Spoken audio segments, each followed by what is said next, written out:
जय हिंद दोस्तों, वंदे मातरम। मतलब आप इस बात को जरा समझिए कि अगर मैं आपको राष्ट्रगान गाने के लिए बोलता हूँ या किसी भी इंस्टीट्यूट में जहाँ पर आप पढ़ाई कर रहे हैं वहाँ पर मैं आपको राष्ट्रगान गाने के लिए बोलता हूँ, या वहाँ का जो प्रशासन है, जो एकेडमिक है, वो आपको राष्ट्रगान गाने के लिए बोलता है, तो क्या इसमें कहीं ना मैं आप पे ऊपर डाउट कर रहा हूँ? बिल्कुल नहीं। बल्कि मैं तो ये कह रहा हूँ कि जो वो इंस्टीट्यूट है वो अपने इंस्टीट्यूट के अंदर देशभक्ति की भावना को इंड्यूस कराने के लिए चीज़ कर रहा है।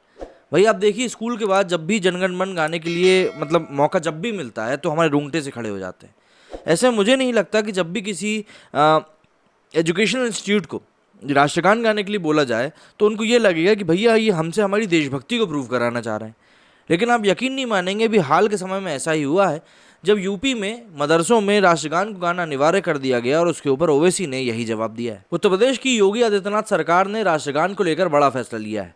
यूपी सरकार ने आदेश जारी किया है कि प्रदेश के मान्यता प्राप्त, अनुदानित और गैर अनुदानित सभी मदरसों में कक्षाएं शुरू होने से पहले अनिवार्य तौर पर राष्ट्रगान करवाया जाए।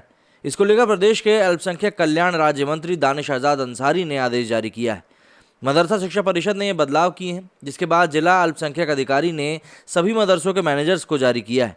उल्लेखनीय है कि रमज़ान के खत्म होने के बाद से 14 मई से मदरसा बोर्ड में परीक्षाएं भी शुरू हो रही हैं। रिपोर्ट के मुताबिक मदरसों में राष्ट्रवादी शिक्षा को आगे बढ़ाने के लिए पिछले महीने योगी कैबिनेट में मंत्री धर्मपाल सिंह ने पहल की थी। मौजूद वक्त में उत्तर प्रदेश में 16,461 मदरसे हैं। वहीं दानिश आजाद अंसारी ने बताया कि वार्षिक परीक्षाएं भी शुरू हो रही हैं। नए सत्र की शुरुआत हो रही है, जिसके चलते सभी मदरसों में लोगों ने आना शुरू कर दिया है। बोर्ड ने सभी जिला कल्याण अधिकारियों को इसके बारे में सूचित भी कर दिया है। गौरतलब है कि मदरसा शिक्षा बोर्ड की 24 मार्च 2022 को उत्तर प्रदेश मदरसा शिक्षा बोर्ड की बैठक के दौरान इसको लेकर फैसला लिया गया कि सभी अनुदानित और गैर अनुदानित मदरसों में नए सत्र से क्लास शुरू होने से पहले छात्रों को राष्ट्रगान गाना होगा। इस दौरान मदरसा के शिक्षकों की बायोमेट्रिक हाजिरी के लिए नए सत्र से ऑनलाइन रजिस्ट्रेशन की सुविधा शुरू कराने का भी फैसला लिया गया है। बैठक मदरसा बोर्ड के अध्यक्ष इफ्तिकार अहमद जावेद की अध्यक्षता में हुई है। मदरसा बोर्ड अब परीक्षा भी बेसिक शिक्षा परिषद की तर्ज पर ही लेगा। साथ ही इस बात को लेकर फैसला लिया गया था कि मदरसे में शिक्षकों की भर्ती MTET के आधार पर होगी, जो कि TET के पैटर्न जैसा ही होता है। अब जाहिर सी बात है, जब बात हुई तो इसको लेकर कई लोगों को मिर्ची लगनी थी, और ऐसे में कई लोगों को मिर्ची लगी भी। अब यूपी के मदरसों में दुआ के साथ जब राष्ट्रगान गाना भी अनिवार्य किया गया है तो इसके ऊपर AIMIM के राष्ट्रीय अध्यक्ष असदुद्दीन ओवैसी ने कहा है कि हमें भाजपा और मुख्यमंत्री योगी आदित्यनाथ से देशभक्ति का प्रमाण पत्र नहीं चाहिए। जब आज़ादी की लड़ाई लड़ी जा रही थी तब इसमें संघ परिवार ने भाग नहीं लिया था, जबकि मदरसे अंग्रेज़ों के खिलाफ खड़े हो गए थे। हमें किसी से भी किसी प्रकार का प्रमाण पत्र नहीं चाहिए। उन्होंने कहा कि मदरसों में देशभक्ति का पाठ पढ़ाया जाता है, लोग उन पर संदेह की नज़रों से देखते हैं, इसलिए इस तरह के आदेश जारी किए जाते हैं। ANI ने भी इसको लेकर ट्वीट करते हुए असदुद्दीन ओवैसी के इस बयान के बारे में जानकारी दी।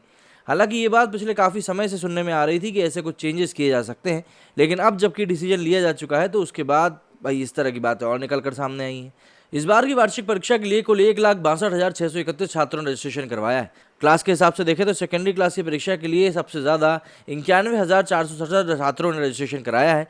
वहीं सीनियर सेकेंडरी के लिए 25,921, कामिल फर्स्ट के लिए 13,000 छात्रों ने रजिस्ट्रेशन कराया है। कामिल सेकेंड ईयर के लिए 10,000, कामिल थर्ड ईयर के लिए 9,000 और इसी तरीके से काफ़ी अधिक बच्चों ने रजिस्ट्रेशन कराया है।